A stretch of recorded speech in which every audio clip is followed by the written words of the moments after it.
Assalamualaikum warahmatullahi wabarakatuh. Bapak Ibu semuanya, alhamdulillah saya bisa bertemu dengan panjenengan semuanya. Untuk hari ini kita lebih mengenal banyak tentang sampah, tentang pengelolaan sampah di wilayah kita, terutama di kelurahan di Desa Yosowilangon, Kabupaten Gresik. Sebenarnya saya perkenalkan dulu ya, saya Heni, Bapak Ibu, saya Heni Jayanti, saya asli Gresik, rumah saya di PBS. Kebetulan dapat juga orang Gresik, jadi gitu. Kita akan mengenal banyak tentang sampah, karena orang bilang tidak kenal maka tidak sayang, gitu nggak? Jadi biar kita sayang sama sampah, kita lebih mengenal apa sebenarnya sampah. Eh, Kalau saya tanya pasti panjenengan semua tahu nggih, sampah itu sebenarnya apa Bapak Ibu?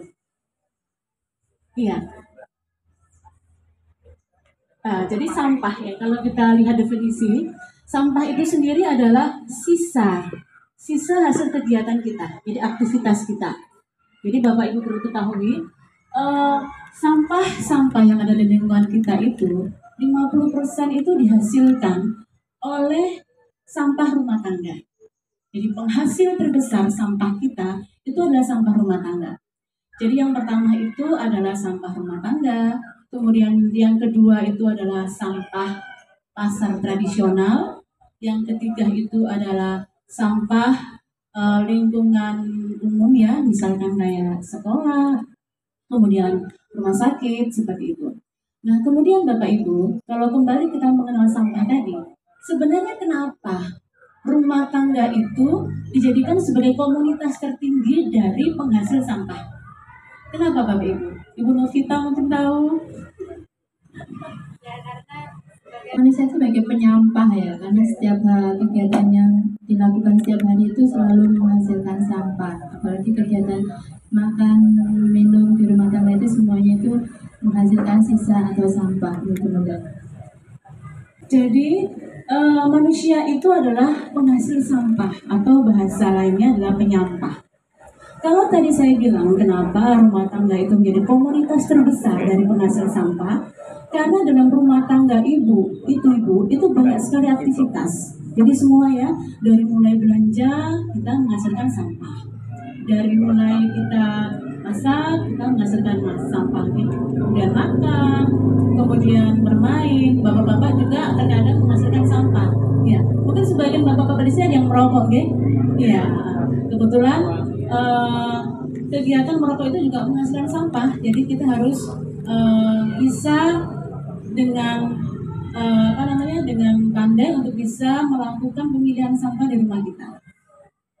Nah, kemudian Bapak Ibu semuanya, kegiatan sehari-hari yang berpotensi untuk menghasilkan sampah tersebut itu harus kita lakukan penanganan. Penanganannya bagaimana?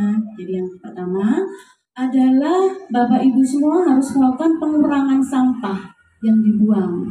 Nah, yang kedua adalah pemilahan sampah. Di Desa Yosowilangon sudah ada usaha pemilahan sampah nggak Ibu, Bapak? Ada nggih?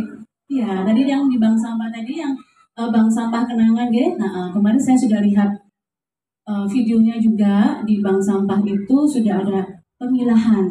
Nah, di wilayah Desa Yosowilangon ini saya yakin bahwa ada beberapa titik bank sampah yang nantinya yang aktif bisa terus diaktifkan Ibu ya, Bapak ya. Kemudian yang kurang aktif bisa diaktifkan kembali. Selanjutnya Mas Saiful. Selanjutnya adalah Bapak Ibu semuanya, kita tahu bahwa untuk melakukan pemilahan sampah itu kita harus tahu jenis-jenis sampah. Jadi Indonesia adalah penghasil sampah plastik terbesar nomor 2 sedunia setelah Tiongkok. Nah, karena Indonesia itu adalah penghasil sampah plastik terbesar, maka kita termasuk negara yang mempunyai kontribusi besar dalam kerusakan dunia ini karena tumpukan sampah. Jadi dari dari catatan yang kami catat bahwa sekitar 64 juta ton sampah plastik kita itu dikeluarkan Indonesia per tahunnya, dan 3,4 jutanya itu masuk ke laut ya, masuk ke laut. Akhirnya di laut itu terjadi tumpukan sampah. Nah, kalau nanti tidak ditemukan sampah, akhirnya komunitas yang ada di sampah menjadi tercemar dan konsumsi ikan kita menjadi tidak bagus juga. Gitu Bapak Ibu ya. Nah, kemudian kita lanjut. Jenis-jenis sampah yang nanti kita bisa kelola itu terbagi Bapak Ibu semuanya menjadi sampah yang mudah terurai, kemudian sampah yang sulit terurai, dan juga sampah yang berbahaya. Kalau saya coba kembali tanya Bapak Ibu ya, kita belajar bareng ya. Saya mengatakan bahwa sampah organik ini itu adalah sampah terbesar. Ya, sampah terbesar di masyarakat. Yang termasuk sampah organik itu apa saja Bapak Ibu? Bahan makanan, bahan makanan, kemudian sayur, dan kenapa kok bisa terbesar? Ada yang tahu Bapak? Mungkin Bapak bisa menjelaskan. Ada yang tahu Bapak? Mungkin ini pendapat saya saja yang disebut sampah organik yang terbesar ya, dari jumlah kumpulan sampah yang ada itu saya pikir karena pemanfaatan dari benda-benda atau barang-barang yang bersifat organik ini ya, seperti makanan atau sayuran dan lain sebagainya ini paling banyak dimanfaatkan. Jadi di sana banyak sampahnya juga sebagai eksesnya. Demikian itu. Betul sekali Bapak. Jadi kenapa sampah organik itu adalah sampah yang terbesar? Karena kebanyakan kita kan mengkonsumsi makanan nih Bapak Ibu. Satu, kenapa sebabnya? Satu, menu yang kadang volume atau besar kecilnya yang kita makan itu harusnya kita sesuaikan dengan kapasitas kita. Jadi contoh misalkan kita itu ada di suatu prasmanan, pada saat kita mencoba makan satu persatu, kita usahakan kalau kita nggak suka kita nggak usah ambil. Tapi kalau kita mencoba, maka kita ambil sesuap. Kita mencoba itu ya. Contoh misalkan, ini juga pembelajaran buat saya, karena terkadang saya juga kalau makan suka sisa gitu gitu. Jadi kita belajar bareng-bareng buat kita, saya dan kalian semua. Jadi kalau misalkan saya itu nggak suka sosis, jadi saya nggak pasti ambil, pasti saya nggak ambil. Nah, akhirnya kan tidak terjadi sampah, Kalau panjenengan tahu panjenengan nggak suka, maka nggak usah ambil. Yang kedua, misalkan dimsum itu ada yang saya suka, ada yang tidak. Maka saya coba ambil yang saya suka atau sepotong, kemudian yang lainnya tidak saya ambil. Ya, seperti itu.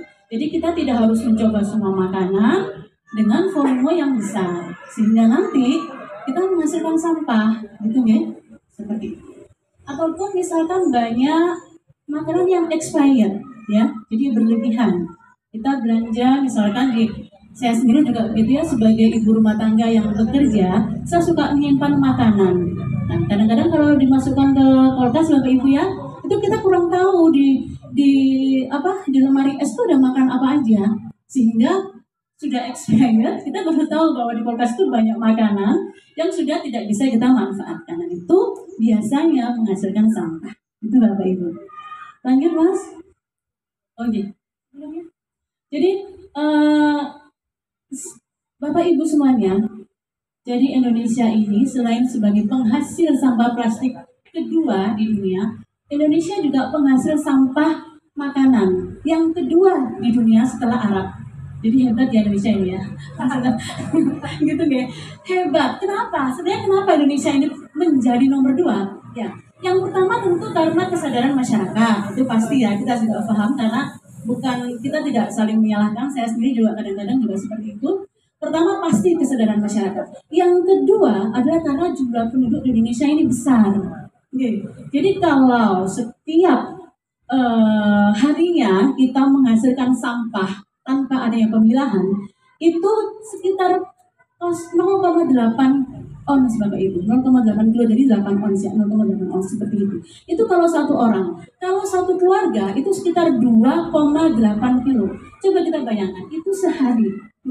Sehari kita menghasilkan demikian.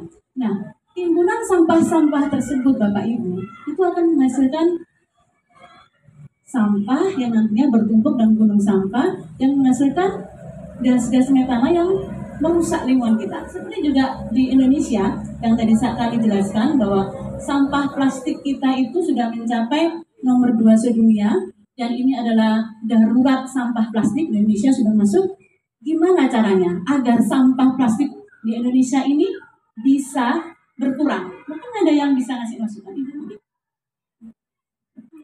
Menurut saya tadi kan sudah dijelaskan oleh Bunda untuk pemilahan sampah ya, supaya kita berkurang dalam penimbunan sampah, maka ya kita daur ulang atau dipilah tadi, dan kita mengkonsumsi atau membeli barang-barang yang mudah terurai sampahnya, contohnya yang terbungkus dari bahan-bahan yang mudah terurai atau organik. Terima kasih. Benar sekali Bapak Ibu ya. Jadi untuk mengurangi sampah plastik, yang pertama kita mengurangi penggunaan plastik ya. Jadi kalau ke pasar kita bisa bawa kantong plastik. Kalau ke mall misalnya, kalau cuman kita misalkan ke Alfa atau ke Indomaret ya, kalau cuman kita beli sampo, maka biasanya kalau saya nggak minta kantong plastik, saya masukkan ke tas saya. Jadi kalau sedikit barangnya. Atau misalkan kalau kita beli sampo, sebisa mungkin yang isi ulang. Nih. Jadi jangan yang saset. Kalau yang saset kan sampahnya semakin banyak Ibu Bapak. Gitu. Dan tadi yang juga Ibu tadi bilang, ada daur ulang sampah. Gitu. Jadi kita kumpulkan sama-sama plastik tersebut yang bekas-bekas sampah, sabun, mungkin nanti bisa daur ulang. Kemudian juga ada kampanye penggunaan non tas dari plastik, kemudian sedotan. Jadi kalau kita ada di beberapa restoran itu tidak menyediakan sedotan dari plastik. Juga ada beberapa kota yang sudah mempunyai regulasi atau aturan bahwa kayak di Surabaya misalkan ya, pembayaran bis itu menggunakan botol bekas. Seperti itu. Mungkin nanti ke depannya pemerintah kita juga mempunyai regulasi yang demikian ya, yang aturan demikian. Saya rasa juga beberapa desa ya atau beberapa bank sampah sudah melakukan. Nah, oke, dari Bapak Ibu semuanya, penggunaan sampah yang berlebihan itu selain disebabkan karena kuantitas sampah kita itu, makanan masyarakat kita itu berlimpah, karena pembuangan yang banyak, juga disebabkan karena yang tadi saya jelaskan, jadi ada makanan yang kadaluarsa, ada warga Indonesia yang berlebih, sehingga pembuangan sampah juga semakin besar, dan juga karena makanan yang kadaluarsa. Next, Mas.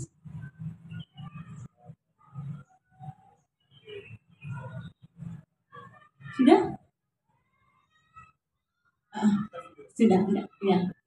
Jadi sebentar, jadi itu Bapak Ibu ya, kita sudah mengenal tentang sampah, ya. Untuk melakukan pemilahan sampah, untuk melakukan pengurangan sampah itu memang tidak tidak mudah, ya. Jadi kebiasaan baik itu memang tidak mudah, tapi seperti yang dikatakan oleh beliau, Bapak Kepala Desa, bahwa tidak mudah itu bukan berarti tidak bisa. Kita lihat video dulu deh.